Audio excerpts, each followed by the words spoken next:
ಎಲ್ರಿಗೂ ನಮಸ್ಕಾರ ಪ್ರಿಯ ವೀಕ್ಷಕರೇ. ಎಷ್ಟೋ ಬಾರಿ ಎಷ್ಟೋ ಜನಗಳ ಮನೆಯಲ್ಲಿ ಪದೇ ಪದೇ ಅಡ ಇಡ್ತಾ ಇರ್ತಾರೆ ಸ್ವರ್ಣ ಅಥವಾ ಚಿನ್ನವನ್ನು ಅಂತ. ಅಂತಹ ಚಿನ್ನವನ್ನು ಬಿಡಿಸ್ಕೊಂಡು ಬರಲಿಕ್ಕೆ ಸಾಧ್ಯನೇ ಆಗಲ್ಲ. ಅಂತಹ ಸಂದರ್ಭದಲ್ಲಿ ನೀವು ಮಾಡುವಂತಹ ಪರಿಹಾರಗಳು, ಪ್ರತಿಯೊಂದು ಊರಿನಲ್ಲಿ ಕಾಲಭೈರೇಶ್ವರನ ದೇವಸ್ಥಾನಗಳು ಅಂತಲೇ ಇದೆ. ಯಾಕೆ ಅಂತಂದರೆ ಅದನ್ನು ಕಾಲಭೈರೇಶ್ವರನ ಅವತಾರಗಳು ಬೇಕಾದಷ್ಟು ಅವತಾರಗಳಿದೆ. ಅವನು ಬಂದು ಶಿವನೇ ಆಗಿದ್ರೂ ಅವನ ಅವತಾರಗಳಲ್ಲಿ ಹಲವಾರು ವಿಧಗಳಿದೆ. ಆದರೆ ನಾನಿಲ್ಲಿ ಏನು ಹೇಳ್ತಾ ಇದ್ದೀನಿ ಅಂತಂದರೆ, ಇಂತಹ ಕಾಲಭೈರೇಶ್ವರನ ದೇವಸ್ಥಾನಕ್ಕೆ ನೀವು ಹೋಗಬೇಕಾದ್ರೆ ಪ್ರತಿ ಬಾರಿ ಅಂದರೆ ಪ್ರತಿ ಅಷ್ಟಮಿಯ ದಿನ, ಅಂದರೆ ನಾವು ಬಂದು ಅಮಾವಾಸ್ಯೆ ಕಳೆದು ಹುಣ್ಣಿಮೆಯ ದಿನ, ಅಂದರೆ ಅಮಾವಾಸ್ಯೆ ಕಳೆದ ನಂತರ ಬರುತ್ತೆ ನೋಡಿ ಅಷ್ಟಮಿ ತಿಥಿ. ಅಂತಹ ಅಷ್ಟಮಿ ತಿಥಿಯ ದಿನ ಅಂದರೆ ವೃದ್ಧಿಚಂದ್ರ ಇರುತ್ತೆ.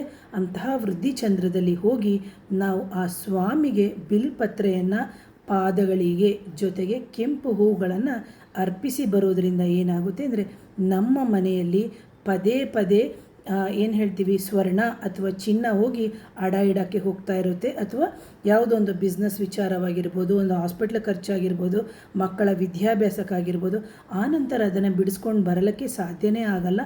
ಅಂತಹ ಸಂದರ್ಭದಲ್ಲಿ ನೀವು 21 ಅಷ್ಟಮಿ ತಿಥಿಯ ದಿನವೇ ಮಾಡಬೇಕು.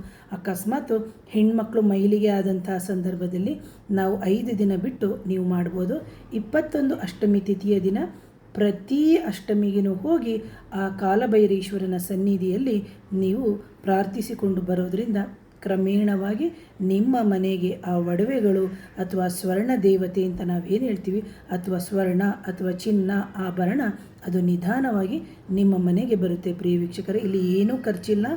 ದೈವದ ಮೇಲೆ ನಂಬಿಕೆ, ಒಂದಿಷ್ಟು ಬಿಲ್ಪತ್ರ, ಒಂದಿಷ್ಟು ಕೆಂಪು ಹೂಗಳನ್ನು ಅರ್ಪಿಸಿ ಬರಬೇಕು. ಆ ನಂತರದಲ್ಲಿ ಜೊತೆಗೆ ಸಾಧ್ಯ ಆದವರು 1/4 ಲೀಟ್ರ್ ಎಣ್ಣೆನೋ ಅಥವಾ 100 ml ಎಣ್ಣೆನೋ ಅಥವಾ 50 ml ಎಣ್ಣೆನೋ, ಈ ಥರ ಕ್ಷೇತ್ರಗಳಿಗೆ, ದೇವಸ್ಥಾನಗಳಿಗೆ ನೀವು ಆ ಎಣ್ಣೆಯ ದೀಪ ಅಥವಾ ಎಣ್ಣೆಯ ಪಾತ್ರೆ ಅಂತ ಏನಿದೆ ಆ ಪಾತ್ರೆಗಾದರೂ ಹಾಕ್ಬೋದು. ಅಥವಾ ಪ್ರತ್ಯೇಕವಾಗಿ ನೀವೇನೇ ಎಣ್ಣೆನ ಒಂದು ಮಣ್ಣಿನ ಹಣತೆಯಲ್ಲಿ ಹಚ್ಬೋದು. ಆದರೆ ಎಲ್ಲನೂ ಎಣ್ಣೆ ಹಾಕಿ ಇದು ಮಾಡಿದ್ದೀನಿ ಅಂತೇಳಿ ಪೇಪರೆಲ್ಲ ಅಲ್ಲಿ ಮುದ್ಬಿಡೋದು, ಅಲ್ಲಿ ಹಾಕೋದು, ಆಮೇಲೆ ಎಣ್ಣೆ ಹಚ್ಚಿದ ಮೇಲೆ ಕೈಗೆ ಎಣ್ಣೆ ಆಯಿತು ತುಪ್ಪ ಆಯಿತು ಅಂತೇಳಿ ದೇವಸ್ಥಾನದ ಗೋಡೆಗಳಿಗೆ ಬಳಿಯೋದು, ಅದೆಲ್ಲನೂ ಮಾಡಿಬಿಡಿ.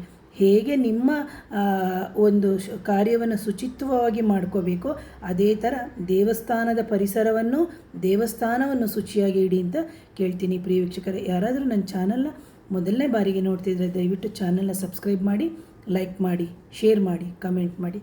Thank you.